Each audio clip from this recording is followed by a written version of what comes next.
Hello বন্ধুরা, কেমন আছো তোমরা? আমি আলপনাস ব্লগ থেকে আরেকটা ব্লগে তোমাদের স্বাগত জানাই। আবার ফিরে এলাম নবদ্বীপ ধাম। চলো আজকে তোমাদের বাকি যে মন্দিরগুলো আমরা ঘুরেছিলাম সেটাই কয়েকটা একটু শেয়ার করছি। দেখো, এই যে এখন আমরা যাব হলো জগাই মাধাই উদ্ধার মন্দির। ওই যে দূর থেকে দেখা যাচ্ছে, এই হলো মন্দিরের প্রবেশদ্বার।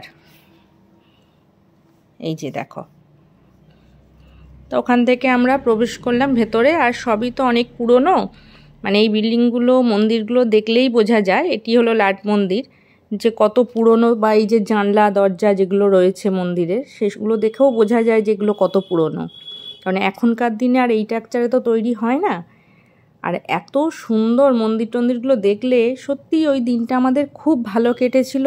আমি তোমাদের অনুরোধ করব তোমরাও এসো, মায়াপুরের সঙ্গে নবদ্বীপ দর্শনটাও করো।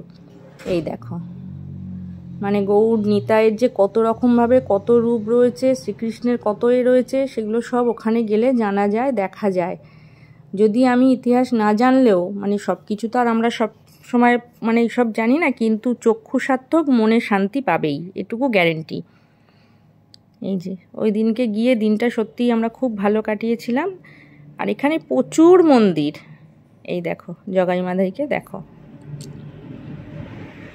বাকি শুধু মানে জগাই মাধাই না, বহু ঠাকুর এখানে রয়েছে। দেখো, মানে শ্রীকৃষ্ণ থেকে আরম্ভ করে রাধারানী, সখীগণ, প্রচুর ঠাকুর রয়েছে। এই যে ষড়ভুজ দর্শন মহাপ্রভুর।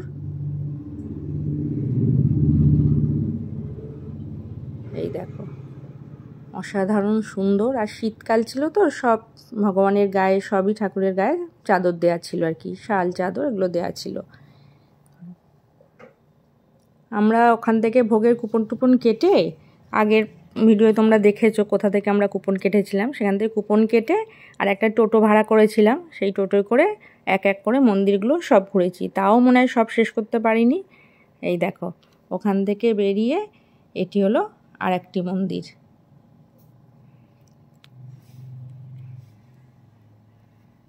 দেখো কি সুন্দর, দেখো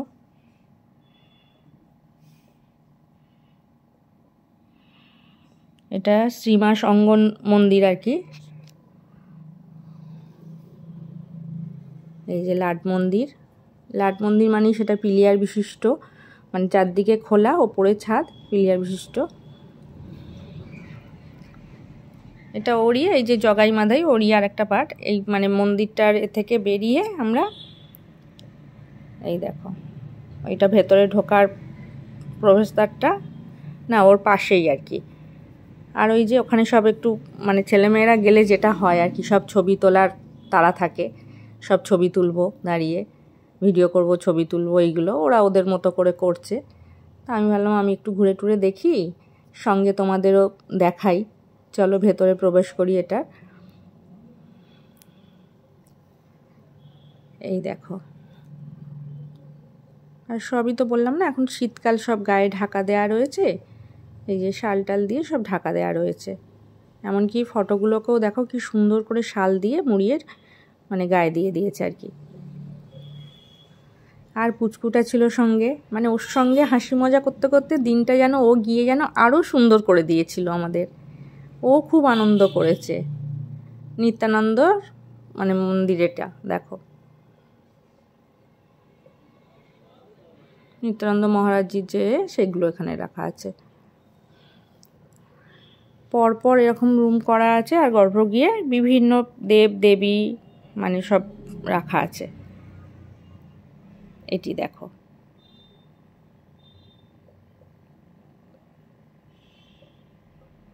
এটা সর্বগোপী।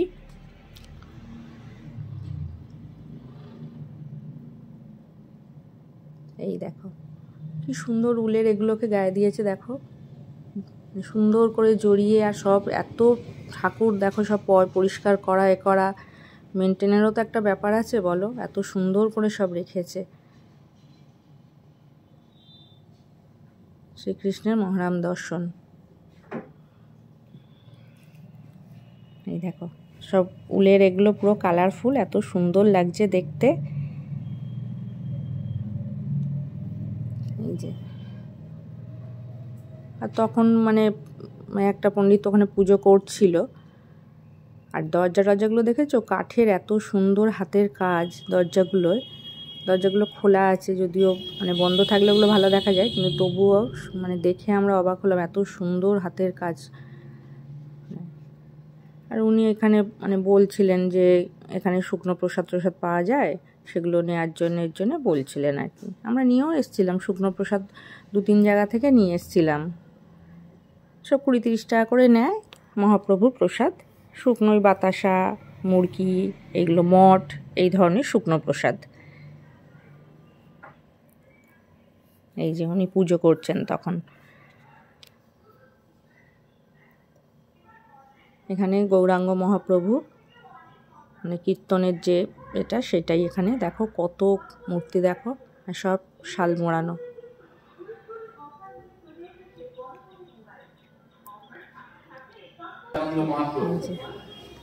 আমরা এখন দর্শন করছি আর পুচকুসোনা খেলে, পুরো লম্বা জায়গা তো। এই যে চরণ চিহ্ন দেখছেন কাঁচের বাক্সের মধ্যে, এটা গৌরাঙ্গ মহাপ্রভুর চরণ। এই চরণ স্পর্শ করিয়ে শিবাস পণ্ডিতের মরা ছেলেকে বাঁচিয়ে কথা বলিয়েছিলেন। ওনার মুখে শুনলাম ওইখানে যে পাদুকা রাখা আছে চরণটা, সেটার বিষয়ে শুনলাম। শুনে এই যে চলো এবার বাইরে যাব। ওই যে মেয়ে, জামাই, ওই যে ভাইয়ের বউ, সবাই ছিল, লোক ছিল টুকটাক, সব ঢুকছে বেরোচ্ছে বিভিন্ন মন্দিরে, বিভিন্ন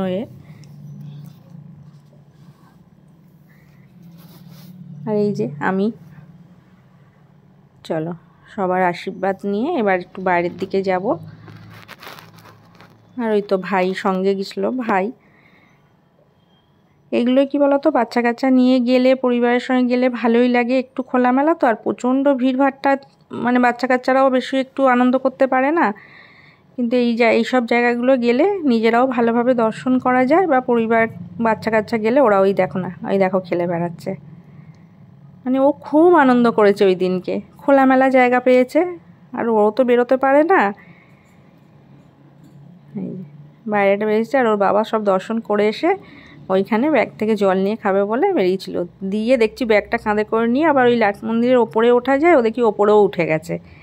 আর নিচ থেকে ভাইয়ের ছেলেটা বলছে কি, জেঠু নামো, ও ওরমভাবে চেঁচিয়ে যাচ্ছে। ওই দেখো দাঁড়িয়ে রয়েছে, কি আনন্দে লাফালাফি করছে। আর এই যে আমাদের সখী খালি বললো ছবি তুলে দাও।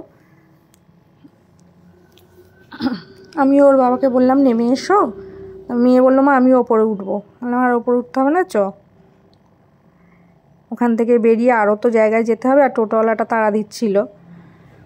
তারপর ওইখানে আমাদের যেখানে কুপন কাটা হয়েছিল, ভোগ খাওয়ারও লেট হয়ে যাবে, সেই জন্যে বললাম আর দেখতে হবে না, এখান থেকে বেরিয়ে আবার পাশে, মানে বেশি দূরেও না, সবই কাছাকাছি মোটামুটি। দেখো ওই যে বেরোনোর গেট, বেরিয়ে গিয়ে পাশে আরেকটা রাধারমণ বাগের মন্দির। এই মন্দিরটা তো অসাধারণ, যেরকম ওই দেখো মন্দিরটা, ভেতরটাও তো অসাধারণ কারুকার্য, বিভিন্ন দেবদেবী। আর ওখানে ঠাকুর বলতে ওই সবই আছে, শ্রীকৃষ্ণ, গৌরনিতাই, এইসবই বেশি আছে, কারণ ওনারই স্থান এটা। আর প্রত্যেকটা মন্দিরই এরকম বিশাল জায়গা নিয়ে, খোলা মেলা জায়গা।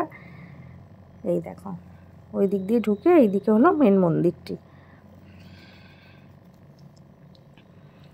চলো এদিক দিয়ে আবার মেন মন্দিরে প্রবেশ করা যাক। এই হলো প্রবেশদ্বার, মেন প্রবেশদ্বার ওইটা। আবার এখান থেকে এই মন্দিরের প্রবেশদ্বার, দুদিক দিয়ে দুটো আছে, এদিক দিয়ে একটা, ও পাশ দিয়ে একটা, ডান দিকে একটা, বাঁ দিকে একটা, মানে দুদিকেই দুটো আছে। আর এই দেখো প্রত্যেকটা পিলারের মধ্যে এত সুন্দরভাবে, মানে এরকম গৌরাঙ্গ, কৃষ্ণ, রাম, সব কিছু দেবদেবীদের মূর্তি তৈরি করা রয়েছে।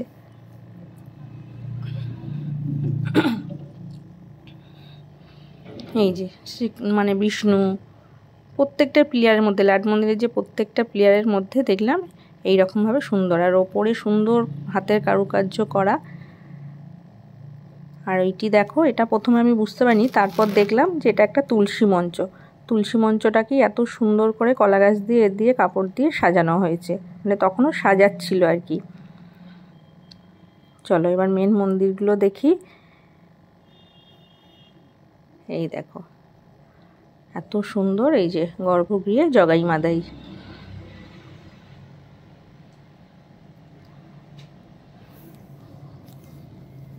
মানে নিমাই আর গৌরাঙ্গ যে ওনারাই আর কি। তাই এটা উঁচু বারান্দা করা, তার সঙ্গে এরকম গর্ভগৃহ। আর এই দেখো এগুলো সব পাথরের, মানে কেটে কেটে এত সুন্দর কাজগুলো করা হয়েছে। এইটা এইখানে রয়েছে শ্রীকৃষ্ণ অষ্টসখী নিয়ে, মানে বৃন্দাবনের যে লীলা সেটি করা আছে এখানে, সেই মূর্তি আছে শ্রীকৃষ্ণের বৃন্দাবন লীলার। চলো দেখি তার পাশে কি রয়েছে। আর প্রত্যেকটা প্লেয়ারে দেখো তুমি, মানে এই প্লেয়ারগুলোর দিকে দেখলে তোমার চোখ আটকে যাবে, এখানে এত সুন্দর করে করা আছে। এখানে রাধাকৃষ্ণ সুসজ্জিত কাঠের সিংহাসনের মধ্যে সব ঠাকুর রাখা আছে, মানে প্রথমে পাথরের বেদি, তার উপর সিংহাসন, তার উপরে মূর্তিগুলো রাখা রয়েছে। এই দেখো, এই যে ওই যে বললাম অষ্টসখী নিয়ে, দেখো কি সুন্দর করে রাখা আছে, অসাধারণ মূর্তি। এই সিংহাসনটি কাঠের না, এটা মনে হয় ধাতুর আর কি, রূপো টুপো বা এরকম কিছু সিলভার জাতীয় কিছুর একটা। আর এটি কাঠের।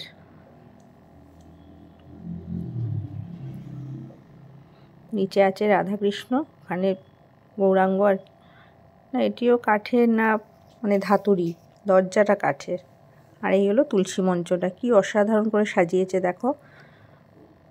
এই যে পুরো লাট মন্দিরটা, প্রত্যেকটা প্লেয়ারে বিভিন্ন দেবদেবীর মূর্তি খোদাই করা রয়েছে, মানে সুসজ্জিত লাট মন্দির আর কি। এখানে শ্রীকৃষ্ণ, এখানে রাম,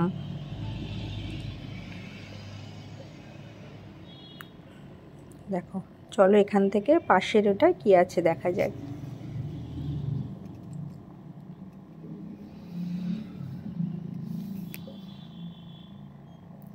এই দেখো, এগুলো হলো সমাধি মন্দির আর কি। আর ভিডিওটা কীরকম লাগছে তোমরা অতি অবশ্যই কমেন্টে জানিও।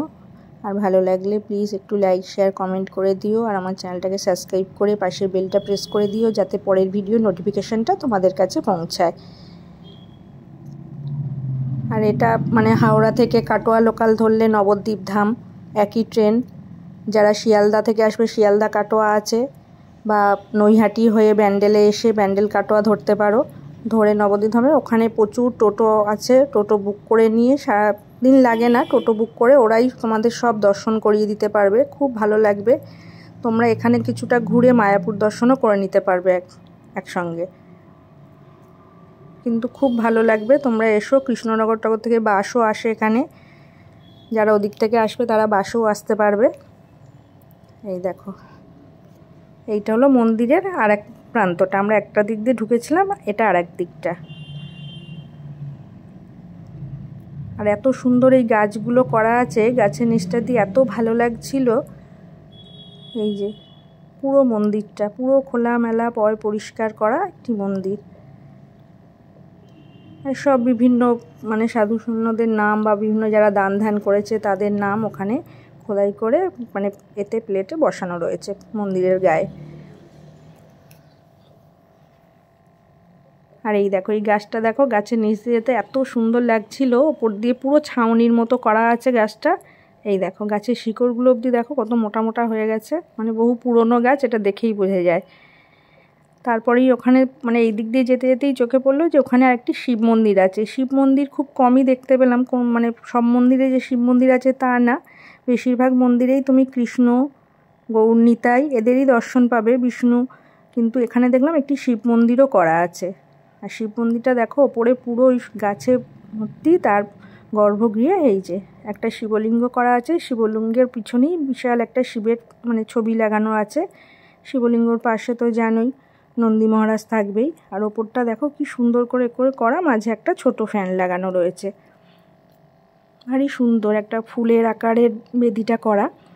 আর এইখানে এই যে প্রদীপ, বলছে এই প্রদীপে যদি কেউ তেল দিতে চায় তার মনস্কামনা জানিয়ে সেটা অফিস রুমে যোগাযোগ করতে পারে। এই প্রদীপ কোনো সময় নেমে না, মানে সব সময়ই জ্বলে।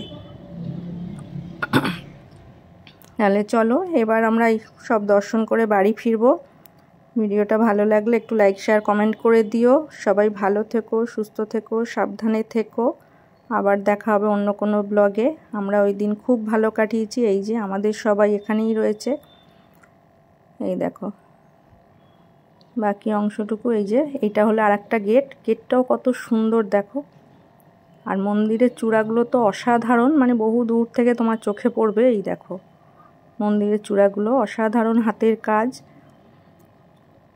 এই যে তোমরাও যাও, ঘুরে এসো। আর প্লিজ কমেন্টে জানিও আমার ভিডিও কীরকম লাগছে। ভালো লাগলে আবার বলছি লাইক শেয়ার কমেন্ট করে দিও। ঠিক আছে, আবার দেখা হবে অন্য কোনো ব্লগে। টাটা।